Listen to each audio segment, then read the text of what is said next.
문제 앞에서 사람들은 다양한 모습을 보이는데 문제 상황을 닥치게 되면 문제를 회피하는 사람, 절망하는 사람, 근심하는 사람, 또 문제를 극복하며 나아가는 사람, 다양한 모습을 보이죠. 사람은 두 가지입니다. 문제의 일부가 되거나 아니면 문제를 해결하며 나가거나. 야곱은 문제 상황을 회피했던 사람이죠. 그러나 그렇게 회피했던 문제들이 점점 더 큰 문제를 만들었던 것을 볼 수가 있습니다.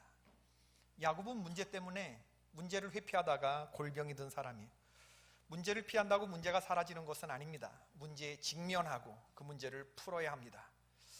여러분에게 주어진 우리의 문제들 극복하는, 그리고 당당히 맞서는 저와 여러분이 될 수 있기를 주의 이름으로 축원합니다.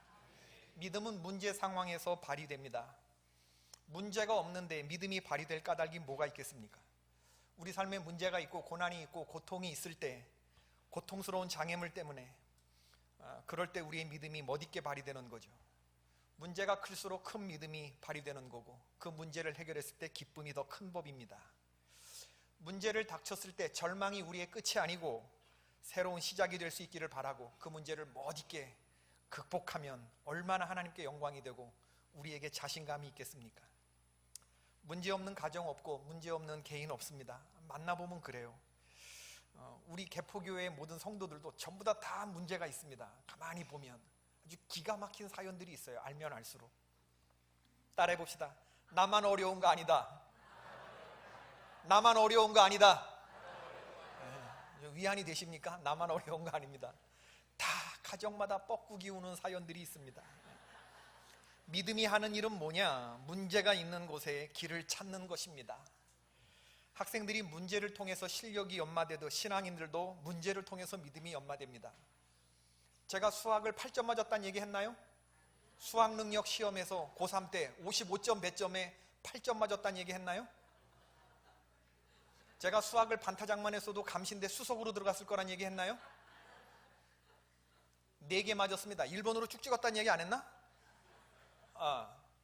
여러분, 수능 학력고사 때, 저희 때는 학력고사였는데 수학 2분 만에 풀었습니다. 26문제 8점. 왜 그랬나 생각해보니까 문제 푸는 걸 싫어했어요. 선생님한테 얻어맞고 40에 하나 감한매를 막 여러 번 맞았는데도 그럴수록 싫은 거예요. 문제가, 수학은. 지금도 그 생각만 하면 자다가도 벌떡벌떡 일어납니다. 내 인생에 도대체 코사인, 사인, 탄젠트가 무슨 의미가 있습니까? 목사 될 사람한테. 로그가 무슨 의미가 있습니까? 저한테. 지금도 그 수학 생각하면요, 수학 선생님들 이름은 하나도 생각 안 나요. 여러분, 문제를 통해서 실력이 연마되는 건데 문제를 풀기 싫어하니 수학 앞에만 서면 왜 나는 이렇게 작아지는가? 지금도 그렇습니다. 지금도 벌써 2자리 숫자만 넘어가면 막 헷갈려지기 시작하고, 우리 재무부장 장로님 같이 그냥 머리에 주판 들어가 있는 사람들 보면 이해가 안 됩니다. 도대체.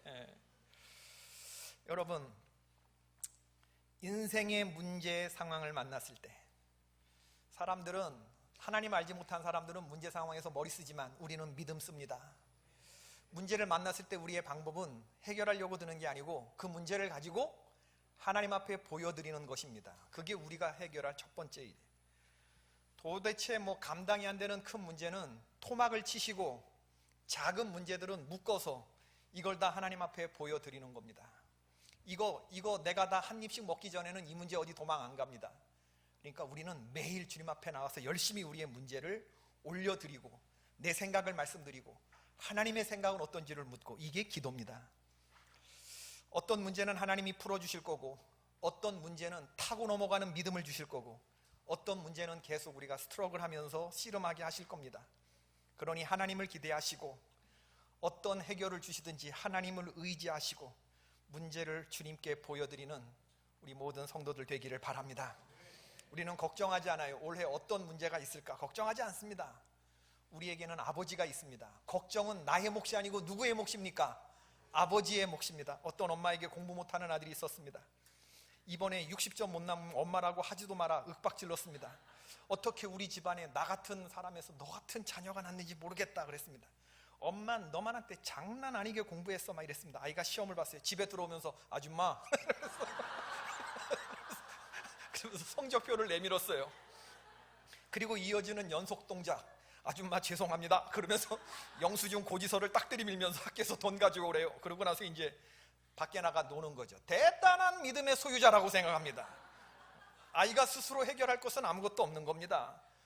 얘가 하는 일은 뭐예요? 자신의 문제를 부모님에게 보여드리면 되는 겁니다. 등록금 문제 얘가 해결할 수 있어요? 없어요?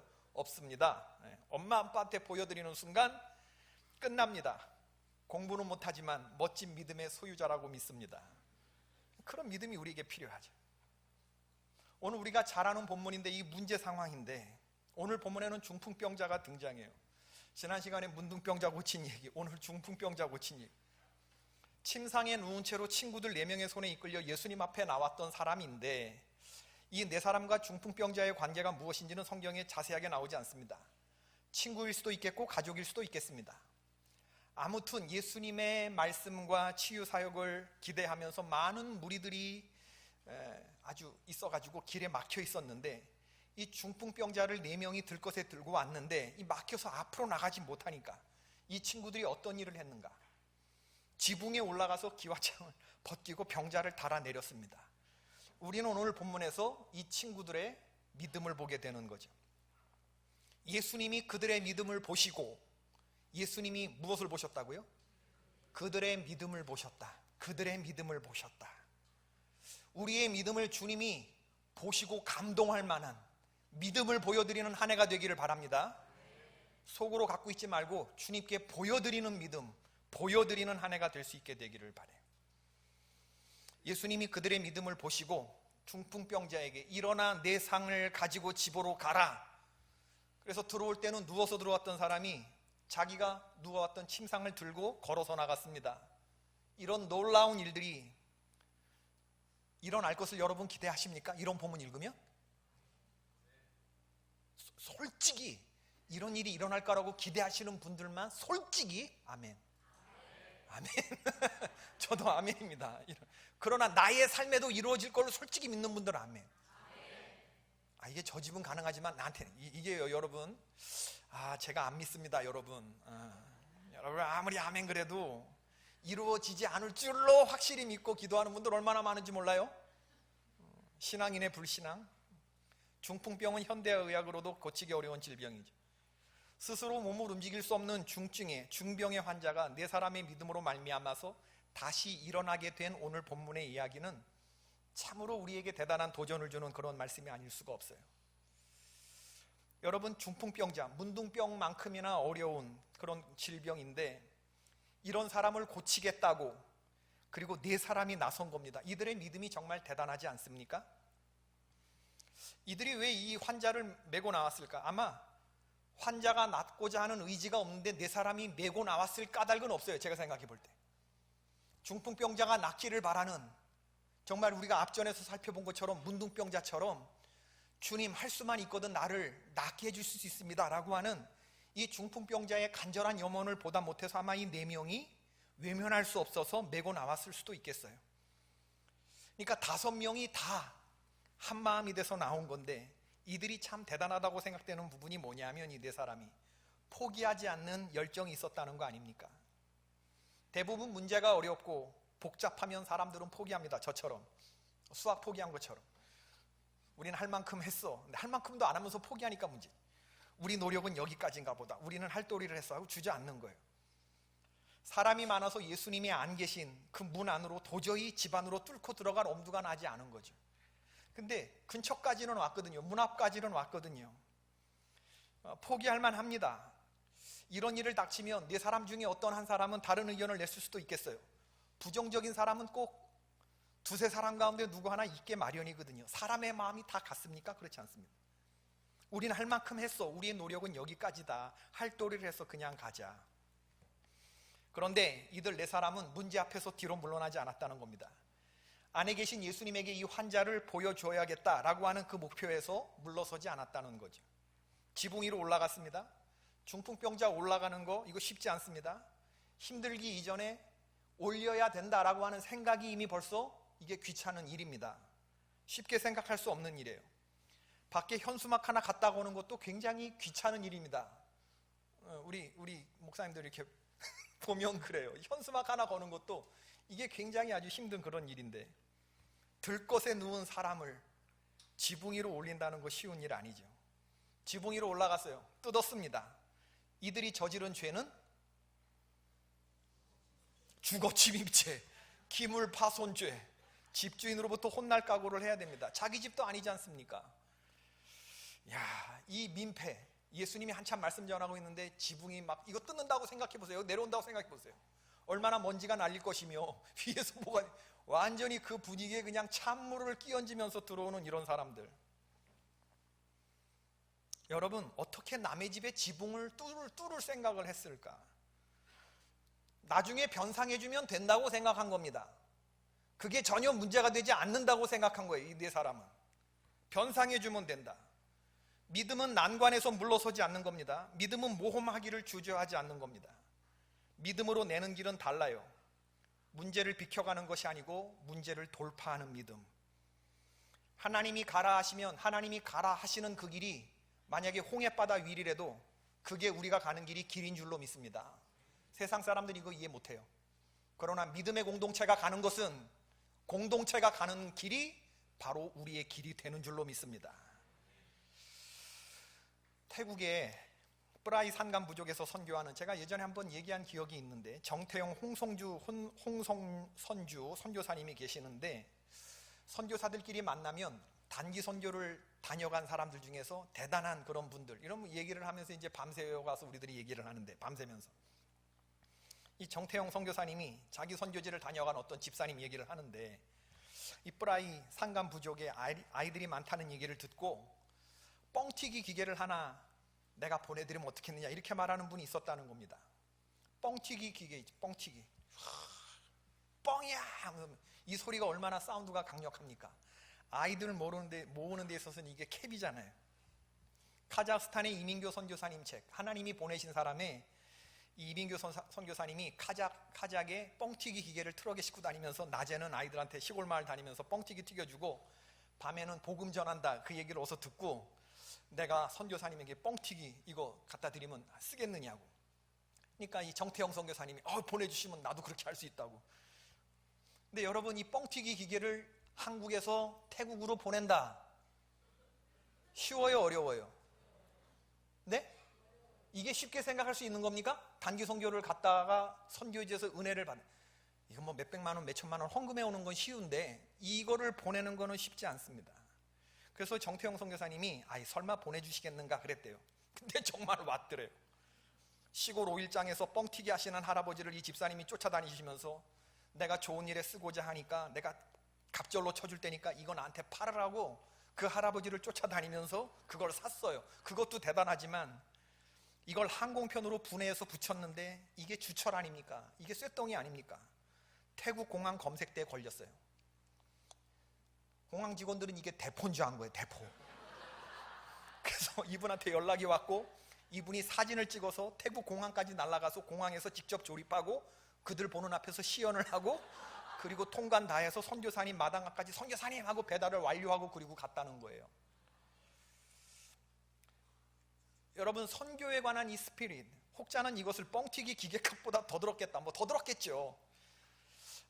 돈으로 보내는 거 훨씬 더 좋았다 이렇게 생각할 수도 있겠습니다. 그 돈이면은 이게 무슨 돈 낭비냐고 생각할 수도 있겠어요. 우리가 그런 생각하는 순간 가룟 유다 되는 겁니다. 향유 옥합을 깨트린 그 여인의 그 향유를 300데나리온 딱 계산했던 가룟 유다 되는 거죠. 선교적인 관점에서, 사명의 관점에서 보자면 이건 생명이고 이건 선교입니다. 돈이 설철될 수 없는, 돈으로 따질 수 없는 선교에 대한 순수한 열정과 스피릿이 엿보이지 않습니까? 여러분, 우리가 문제 안에 있으면 문제 안에 갇혀 있을 때가 참 많이 있습니다. 그러나 이 문제를 해결하고 자기가 길을 내면서 가는 사람이 있어요. 알렉산더의 매듭, 그런 게 있다고 그러잖아요. 풀리지 않는 그런 매듭 때문에 이거를 푸는 사람한테 큰 포상을 약속했는데, 사람들이 이 매듭을 풀려고 전전긍긍한 게 그게 몇십 년 동안 풀리지 않는 이 매듭이었는데, 알렉산더가 딱 보자마자 어떻게 했다고 그랬어요? 칼로 그냥 내리쳤다는 거 아니에요. 그럼 한 번에 다 매듭이 풀리는 거지. 길이 없으면 길을 만드는 것이 믿음입니다. 지붕을 뜯을 수 있었던 것은 지붕을 뜯음으로 인해 약이 될 문제보다 나의 문제 상황 안에 계신 예수님이 더 커 보였기 때문에 이런 행동이 가능한 거예요. 믿음이 문제 상황을 누를 때 이런 행동이 나오는 것입니다. 나머지 발생하는 그런 문제는 그 목적 앞에서 다 빛을 잃어버리는 것이죠. 지붕만 쳐다보는 사람이 있을 수 있어요. 그러나 우리가 지붕 위로 올라가서 지붕을 뜯어낼 수만 있다면, 예수님께 보여드릴 수만 있다면 우린 지붕을 뜯어도 된다. 생각만 하고 있는 것이 아니고 이것을 실행에 옮겼다고 하는 거죠. 저들의 열정과 믿음을 보여주는 대목입니다. 발달 심리학 용어 중에 Object Permanence라는 게 있는데 대상 연속성, 대상 영속성 이런 단어가 있어요. 특정 대상이 관찰되지 않아도 계속 존재한다는 것을 자각하는 것을 말해요. 예를 들면 아장아장 걷는 아기가 공 갖고 놀다가 공을 떨어뜨렸는데 이게 또르르 굴러가가지고 침대 밑으로 들어갔어요. 공이 침대 밑에 있어요, 없어요? 예? 근데 이 아기는 안 보이는 순간 없어요. 영속적이지 못해요. 없어요. 엄마가 다른 장난감을 주면 금방 공을 잊어버리고 가지고 놀아요. 안 보이니까 안 보이는 것에 대해 애착이 금방 없어지는 거죠. 근데 아이가 조금 더 크면 공이 침대 밑으로 사라지면 그걸 꺼내려고 애를 씁니다. 오감으로 만족되지 않아요. 관찰되지 않아요. 시각으로 뭐 들리지도 않고 보이지도 않고. 그러나 침대 밑에 공이 들어갔다. 저 컴컴한 구석으로. 이걸 아는 거예요. 그래서 자기가 그걸 꺼내려고 애를 쓸 뿐만 아니라 자기가 시도해서 못 꺼내면 부모님한테 꺼내달라고 그러는 거예요. 그리고 그거 못 꺼내면 잠을 못 자는 거예요. 대상 영속성이 있기 때문에 그렇습니다. 대상이 영속하기 때문에. 눈에서 사라져도 이게 사라진 것이 아니기 때문에 거기에 애착을 갖고 거기에 마음이 가 있으니까 계속해서 그것을 추구하게 되는 거죠. 믿음이 그런 겁니다, 여러분. 믿음이 연약한 사람은 하나님을 금방 잊어버려요. 문제가 없을 때는 할렐루야 하면서 신나하다가도 문제가 생기면 금방 그 문제가 우리의 믿음을 쓱 덮어버리는 거예요. 하나님을 기억하지 못하고 문제에 몰두해서 기쁨과 평안을 잃어버리고 낙심하는 성도들이 얼마나 많은지 모릅니다. 딱딱한 거, 거친 거, 밥을 소화하지 못하고 저주로 먹여야만 하는 아기 신자들, 핸드폰을 수건으로 쓱 덮어놓으면 그 밑에 핸드폰이 있는지 없는지 인지하지 못하는 생후 10개월의 아기 같은 성도들. 그러나 믿음이 강한 사람들은 별일이 다 덮친다고 해도 그 믿음 속에 하나님이 계신다는 걸 알기 때문에, 그 문제가 하나님보다 크지 않다는 걸 알기 때문에, 주님 영속성이 있기 때문에 계속해서 그 주님을 추구하면서 문제가 클수록 2배 더 큰 믿음을 발휘하며 나아가는 것입니다. 이게 성숙한 신자의 믿음인데 이 믿음이 4사람에게 있었다는 거예요. 중풍병자와 이 4명의 친구는 문제 앞에서 주님 영속성이 강했던 사람들. 또 하나 이 사람들이 훌륭하다고 생각되는 것들은 이들이 마음을 합했다는 겁니다. 4사람이 한 사람처럼 움직여요. 쉬워 보이지만 쉽지 않은 얘기입니다. 훅 지나가는 것처럼 보이지만 이미 이 5명, 환자를 포함해서 이 4명은 문제 해결의 모든 요소들, 주님을 감동시키는, 주님이 귀하게 보여주시는 요소들을 다 갖고 있어요. 4사람 중에 어느 한 사람만 삐끗해도 이런 역사 일어나지 않습니다. 노아 방주에 탄 노아의 식구 8명 가운데 어느 한 사람만 삐끗해도 하나님의 역사는 이루어지지 않아요. 노아와 노아 아내와 노아의 세 아들과 세 자부, 여러분 가장 가까운 사람인데 가장 가까운 사람들이 가장 잘 마음을 맞출 것 같죠? 그렇지 않습니다. 살아보면 오히려 나를 잘 알기 때문에 나와 마음을 맞추기 쉽지 않은 게 이게 가족들이거든요. 근데 이 4명은 아름다운 연합을 이루어내고 있어요. 우리는 혼자서는 잘합니다. 그러나 둘 이상 모이면 잘 못하는 사람이 많아요. 한 사람과 한 사람이 모여서 힘을 합하면 둘의 힘이 나오는 게 아니고 셋, 넷의 힘이 나오는 걸 뭐라 한다? 시너지. 근데 한 사람이 있을 땐 잘했는데 또 한 사람이 있으면 2사람만큼도 못하는 걸 뭐라 한다? 이것도 심화 과정이기 때문에 그런가? 시너지의 반대말, 링겔만 효과. 둘이 모였는데 한 명이 하는 것보다도 못한 일. 근데 오늘 본문에서 아름다운 연합을 보는 거예요. 전도서 4장 9절 이하에 이런 말씀이 있어요. 2사람이 한 사람보다 나음은 그들이 수고함으로 좋은 상을 얻을 것임이라. 혹시 그들이 넘어지면 하나가 그 동물을 붙들어 일으키려니와 홀로 있어 넘어지고 붙들어 일으킬 자가 없는 자에게 화가 있으리라. 또 2사람이 함께 누우면 따뜻하거니와 한 사람이면 어찌 따뜻하랴. 한 사람이면 패하겠거니와 두 사람이면 맞설 수 있나니 세 겹줄은 쉽게 끊어지지 아니하느니라. 네 사람이 마음을 합했다는 것. 하나님이 여리고성을 돌라고 했을 때 왜 입 다물라고 하셨는지 아세요? 만약에 입 열었으면 여리고성 못 돕니다. 이 작전은 아마 누군가 입 열게 허락했으면 100% 실패했을 거예요. 인간은 죄성을 가지고 있어서 아마 사람들이 그 상황을 보면서 마음속에 느끼는 거 다 떠들기로 했으면 그럼 그 부정적인 거에 빨리 적응해서 그 여리고성 하루에 한 바퀴, 마지막 날 7바퀴 이거 못 돌았을 겁니다. 광야에서 엎드러지고 약속의 땅에 들어가지 못한 사람들은 전부 다 부정적인 반응에 의해서 부정적인 말을 했던 사람들이에요. 가만히 보세요. 하나님은 내 귀에 들린 대로 시행하리라. 그리고 정말 부정적인 말한 사람들 전부 다 광야에 엎드러지게 했습니다. 내가 하는 말이 부정적인가 긍정적인가, 믿음의 말인가 그렇지 않은가를 잘 살펴볼 필요가 있습니다. 자기가 잘 모르겠거든 옆에 사람에게 물어보면 괜찮아요. 집사님, 내가 긍정적인 말을 하는 사람이에요? 부정적인 말을 하는 사람이에요? 물어보시기를 축원합니다. 그들이 대답해 줄 줄로 믿습니다. 여러분, 이게 중요한 거예요. 그래서 올 한 해는 부정적인 말보다 긍정적인 말, 믿음의 말을 하는 한 해가 되기를 바랍니다. 두세 사람이 내 이름으로 모인 곳에는 나도 그들 가운데 있느니라. 마태복음 18장 20절. 이 두세 사람은 어떤 사람이냐면 마음을 합한 사람입니다. 마음을 합한 사람. 사람 머릿수가 중요한 게 아니고 마음을 합하면 그 두 사람 가운데도 주님이 역사하신다, 그 얘기를 하는 겁니다. 부정적인 생각과 부정적인 가진 이런 사람들 세 사람이 모이면 뭐 파탄 나는 겁니다. 사탄이 가장 좋아하는 모임은 부정적인 말을 하는 사람들이 모여서 부정적인 말만 하는 그런 그룹들. 사탄이 가장 두려워하는 건 성도가 연합하는 거거든요. 마음을 같이 하여 뜻을 합하고 같은 사랑을 가지고 서로를 격려하는 거, 그런 공동체가 되는 게 제일 두려운 거예요. 그래서 사탄 마귀는 어떻게 하든지 그들 가운데 누구의 마음을 사로잡아서 그로 하여금 부정적인 생각을 하게 하고 부정적인 말을 하게 하고 부정적인 마음을 품게 해서 그 공동체를 나누고 분열하게 만든다는 거죠.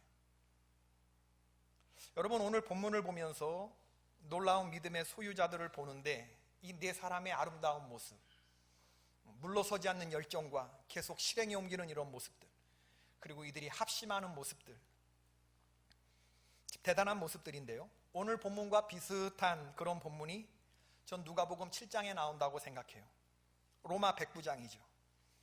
이 로마 백부장이 살던 곳도 가버나움이었습니다. 오늘 배경이 어디죠? 가버나움이거든요. 중풍병자가 살던 가버나움. 아무튼 가버나움에 믿음의 역사가 많이, 예수님이 기적을 많이 일으키셨는데 우리 개포교회가 가버나움이 될 수 있기를 바랍니다. 누가복음 7장 2절에 보면 어떤 백부장의 사랑하는 종이 병들어 죽게 되었거든요. 그때 백부장이 예수님의 소문을 듣고 예수님에게 고쳐달라고 누구를 보내죠? 우리 딱 흔히 생각할 때 백부장이면 누구 보내는 게 쉬워요? 군인 보내는 거 쉽죠? 근데 백부장이 누굴 보내요? 예수님한테 유대인의 장로 몇 사람을 보냅니다. 유대인의 장로 몇 사람을 보내. 그 유대인의 장로를 보냈다고 하는 지점에서 벌써 우리는 그의 믿음을 보게 돼요. 그리고 그 장로님들이 와서 이 백부장을 칭찬하죠. 그가 우리 민족을 사랑하고 또한 우리를 위하여 무엇을 지었다고요? 회당을 지었나이다. 회당을 지었나이다. 예수님이 이 말을 듣고 감동이 돼서, 이야, 이탈리아의 로마 백부장이 유대인들을 위해서 회당을 지어주고 자기 민원을 해결하기 위해서 쉽게 보낼 수 있는 자기 수하의 사람을 보내는 게 아니라 유대인의 장로를 보냈다. 유대인의 장로가, 이 식민지 백성인데 점령군 장교가 가란다고 갈 사람들입니까? 유대인의 장로가? 그런데 이게 딱 벌써 왔다. 이게 언유저한 경우 아닙니까? 이게 아주 기이한 일 아닙니까? 예수님이 깜짝 놀라서 이 사람이 어떤가 한번 좀 보고 싶으셨을 것 같기도 해요. 고쳐주러 가겠다 하고 백부장의 집을 향해 가려는데 이때 백부장이 또 누구 보냅니까? 예수님이 온다라고 하는 얘기를 듣고 또 누굴 보내? 유대인의 장로 보내나요? 예. 그 다음에는 벗들을 보내. 벗들을, 자기하고 친한 친구들을 보내. 그러면서 하는 말이 참 은혜가 되는 게, 주여 수고하시지 마옵소서. 내 집에 들어오심을 나는 감당하지 못하겠나이다. 그러므로 내가 주께 나아가기도 감당하지 못할 줄을 알았나이다. 말씀만 하사 내 하인을 낫게 하소서. 나도 남의 수하에 든 사람이요 내 아래에도 병사가 있으니 이더러 가라 하면 가고 저더러 오라 하면 오고 내 종더러 이것을 하라 하면 하나이다. 예수님이 이 백부장의 벗들이 증거하는 이 백부장의 믿음을 보고 깜짝 놀라셔요. 7장 9절 다 같이 읽어봅시다. 시작. 예수께서 들으시고 그를 놀랍게 여겨 돌이키사 따르는 무리에게 이르시되 내가 너희에게 이르노니 이스라엘 중에서도 이만한 믿음은 만나보지 못하였노라 하시더라. 이만한 믿음, 이만한 믿음, 이만한 믿음, 예수님 말씀하신 이만한 믿음의 소유자들이 되시기를 바랍니다. 로마 백부장은 예수님께 보이지 않는 들것에 자기 종을 들고 왔던 사람이에요. 전 그렇게 생각해요. 이 종은 예수님이 보지도 않고 치유해 주신 그런 케이스입니다. 나의 신실한 믿음이 타인에 유익될 수 있는, 타인의 병을 고칠 수 있는 그런 아주 좋은 예지요. 로마 백부장은 지붕을 뚫지는 않았어요. 그렇지만 로마 백부장은 더 어려운 것을 뚫었어요. 점령국의 장교가 식민지 백성에게 어찌 보면 자기보다 나이가 더 어렸을 수도 있는 예수님 30대 초반의 그 청년에 대해서 이렇게 겸손한 태도와 믿음을 보인다는 거, 이거 결코 쉬운 얘기가 아닌데 이 로마 백부장은 예수님을 통해서 하나님의 독생자의 영광을 본 것입니다. 세상적인 눈으로 보자면 이해할 수 없는 백부장의 믿음인데 이 백부장은 지붕을 뚫은 것보다 당시의 시대적, 문화적 이런 모든 환경적인 걸 다 뚫고 그리고 주님께 자기의 하인을 들이민 사람이다, 이렇게 생각이 되는 거예요. 할렐루야. 여기서 조금 더 발전되면 무슨 생각이 들었냐? 아, 이 네 사람이 우리 개포교회 목사들이었으면 좋겠다. 뭐 시원찮네 반응들이. 교육자 목사님들, 전도사님들만 좀 큰 소리로 따라해봐요. 하나님 고치시고 우리는 간호한다. 저 뒤에는 왜 얘기를? 하나님 고치시고 우리는 간호한다. 우리는 보여드리고 예수님은 고치신다. 사역자들만. 목회적인 관점에서 보면 이 4명의 친구들은요 목사예요. 교역자입니다. 진짜 교역자지. 진짜 신방전도사고 진짜 교구 목사죠. 이런 주의 종들 되시길 주의 이름으로 축원합니다. 어떻게 해서든지 이 중풍병자의 중병을 주님께 보여드리려고 업고 왔다는 거 아니에요. 환경을 뚫고. 집요함과 간절함이 있었어요. 목회는 그런 겁니다. 사람들은 문제를 만나면 주님을 찾아요. 그러나 주님을 쉽게 만나지 못하면 주님을 만나지 못한 채로 평생을 살죠. 적당한 수준에서 만족한 채 신앙생활을 끝냅니다. 내가 여기서 더 나가는 건 광신이라고 생각해요. 그런 자신을, 나는 지금 세련된 신앙생활을 하고 있어 스스로 자위하면서. 그러나 그것은 게으름과 불신의 자기 변명일 뿐입니다. 저와 여러분은 조금 더 간절해질 필요가 있고 조금 더 집요할 필요가 있고 조금 더 주님 앞에 가까이 나갈 필요가 있습니다. 주님을 만날 때까지는 만난 것이 아닙니다. 예수님 근처까지 갔다는 게 중요하지 않아요. 노력한 것은 중요하지 않고 주님을 만나는 것이 중요합니다. 예수님은 어떤 사람을 보시길 원하시느냐? 문제 근처에서 배회하는 자를 보고 싶은 게 아니라 지붕을 뜯어내서라도 주님을 만나고자 하는 백성의 간절한 마음의 끝을 보고 싶어 하시는 겁니다. 많은 성도들이 문제를 만나서 변죽만 울리고 끝내요. 뚫고 나아가는 간절함과 집요함이 없어요. 주님이 도와주시려고 할 때 그때 바로 자리 털고 일어나 나간단 말이죠. 우리의 문제가 어려운 것이 아니고 우리의 지속적인 믿음이 부족한 것이죠. 내가 죽더라도 하나님 앞에 나가서 꼬꾸라지리라 이런 각오로 지속적으로 간절하게 포기하지 말고 그 문제의 끝장을 보시는 여러분 되기를 바랍니다. 조금만 더 살펴보면 오늘 예수님 기적을 행하셨는데 거기서 또 회의하는 종교인들의 모습은 또 뭐야? 6절의 말씀, 어떤 서기관들이 거기 앉아서 마음에 생각하기를 이 사람이 어찌 이렇게 말하는가? 신성모독이로다. 오직 하나님 한 분 외에는 누가 능히 죄를 사하겠느냐? 예수님이 이들의 수군거림을 아시고 이들에게 뭐라 그러냐면 내 죄사함을 받았느니라 라는 말과 일어나 걸어가라 하는 말이 어느 게 더 쉽겠느냐? 이렇게 질문하셔요. 어느 게 더 쉬워요? 에? 예수님이 고쳐주시거늘 죄사함을 받았느니라 이렇게 얘기를 했단 말이에요. 그러니까 이 죄사함의 권세는 하나님에게만 있는데 이 자가 어찌 하나님을 운운하면서 하나님만이 하실 수 있는 이 죄사함을 이 사람이 죄사한다고 그렇게 말을 할 수 있느냐? 신성모독죄는 돌로 쳐서 죽이게 되어 있거든요. 이건 심각한 죄가 되기 때문에 이 서기관들이 모여서 회의를 한 겁니다. 이 사람이 어찌 이렇게 말하는가? 신성모독이로다. 오직 하나님 한 분 외에는 누가 능히 죄를 사하겠느냐? 엄청난 기적이 일어나는 그런 현장에 누워 들어왔던 사람이 일어나서 막 나가는데도 불구하고 그걸 보고 같이 하나님을 경축하고 영광 돌리질 못하고 이걸 회의하고 앉았다니까. 그러니까 예수님이 물었어요. 죄사함을 받았느니라 하는 말과 일어나 걸어가라 하는 말이 어느 게 더 쉽죠? 어느 게 더 쉽죠? 예수님 입장에서? 네? 죄사함을 받으라가 더 쉬워요? 일어나 걸어라 하는 말이 더 쉬워요? 일어나 걸어라 하는 말이 쉬워요? 죄사함 받아라 하는 말이 쉬워요? 여러분 같으면 어느 말 하실래요? 구봉호 권사님 오늘 또 나오시는데 자주 뵈니까 너무 좋습니다. 권사님 되시고 나니까 앞에 찬양하실 기회가 많은데 둘 중에 죄사함을 받았느니라 일어나 걸어가라 하는 말 둘 중에 어느 말이 더 쉬워요? 그렇지, 죄사함 받으라가 더 쉬워 보입니다. 왜? 눈에 안 나타나잖아요. 일어나 걸어라 그랬는데 일어나 못 걸으면 어떻게 돼요? 그럼 쪽팔리는 겁니다. 예수님 일어나 걸어라 했는데 이 환자가 일어나서 못 걸으면 이거 예수님 무한해지는 거죠. 근데요 진짜 어려운 건 뭐냐면요, 일어나 걸어라가 아니고 죄사함 받았느니라 하는 말이 훨씬 더 어려운 거예요. 이 말 하면 예수님도 알아요. 이건 무슨 죄예요? 신성모독죄가 되는 겁니다. 신성모독하면 생명을 걸게 되는 거거든요. 예수님은 죄사함을 받아라 라고 말씀하셨어요. 일어나 걸어가라 하는 것보다도 먼저 네 죄사함을 받았다. 우리 영혼의 문제를 먼저 해결해 주시고 그 다음에 육의 문제를 해결해 주십니다.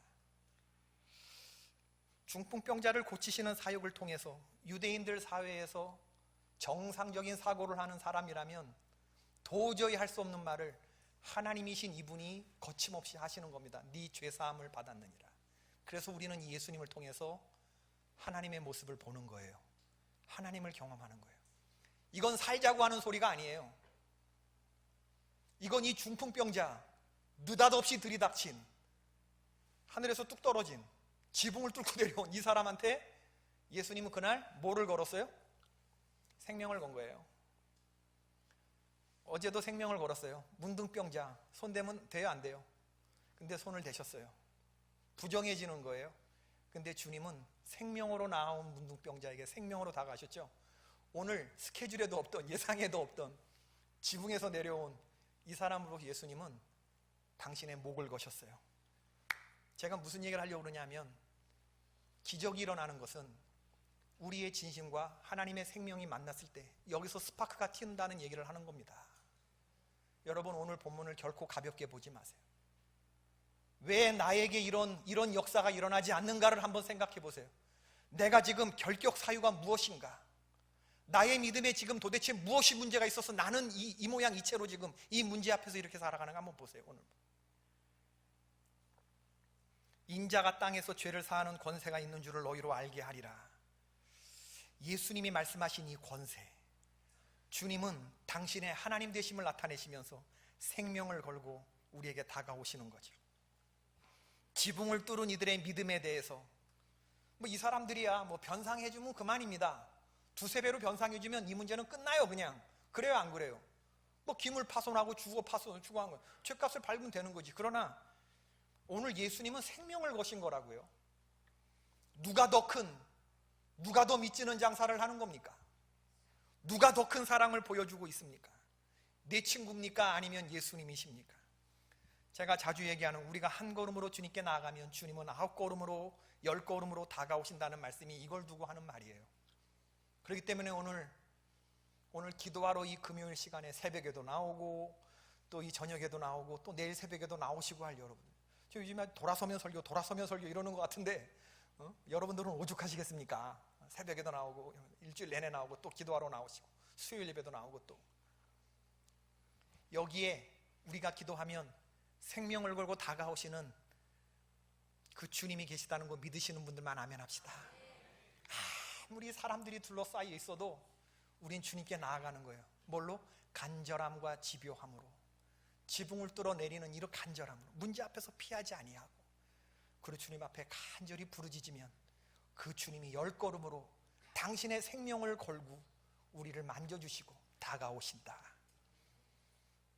제가 오늘 본문을 이렇게 보면서 오늘 예수님 또 죽을 죄목 하나를 더 쌓으시는구나, 전과 하나를 더 또 쌓으시는구나, 그런 생각을 하면서 이렇게 사시는 삶이 얼마나 부대끼셨을까. 내가 무슨 말을 하는지 분명히 알고 이렇게 얘기하면 죽을 걸 아는데 오늘 또 이 중풍병자 하나에 죽을 죄목을 하나 더 쌓으신 거예요. 이 예수님의 무모한 사랑이 그래서 저한테는 오늘 너무 두렵고 너무나 감사한 거예요. 왜 두려운가 하면 흉내내야 되기 때문에 두렵고, 감사한 것은 이 은혜가 내게 임했기 때문에 감사한 겁니다. 아멘 하십시다. 두려운 거는 이 사랑을 흉내내야 되기 때문에 우리가 두려운 거예요. 주님이 이 권세를 우리에게 쓰라고 하시거든요. 나의 사랑을 받고 이 사랑을 깨달은 사람은 열방으로 가서 주님과 같이 죄사함을 선포하고 주님이 우리에게 하셨던 그 보였던 동일한 방식으로 우리가 세상에 이런 선교적인 사명을 감당해야 되는 것이거든요. 감사하기도 하고 두렵기도 하는 오늘 본문이에요. 그래서 이 오늘 본문 안 하려고 그랬는데 하나님의 마음에 자꾸 부담을 주는 것 같아서 이 본문 그냥 눈으로 지나가지 말고 가슴으로 지나갈 수 있게 되기를 바랍니다. 하나님은 우리가 믿음으로 주님 앞에 나오기를 기다리셔요. 지붕 뚫고 나아가는 자가 주님을 만나게 될 줄로 믿습니다. 지붕 뜯을 용기가 있으십니까? 지붕만 쳐다보다가 돌아가는 사람 되지 마시고, 지붕 뜯다가 비난받을 수도 있겠지만, 오해를 받을 수도 있겠지만, 그러나 나의 그러한 작은 헌신, 그 안에 나를 위해서 생명을 내어주시며 생명으로 다가가시는 예수 그리스도가 있음을 믿는다면 다른 것들 생각하지 말고 그분에게 올인하고, 그분 만나면 나의 문제가 해결된다고 생각하고 그분 앞에 기어이 나아오시는 저와 여러분이 될 수 있기를 주님의 이름으로 축원합니다. 할렐루야.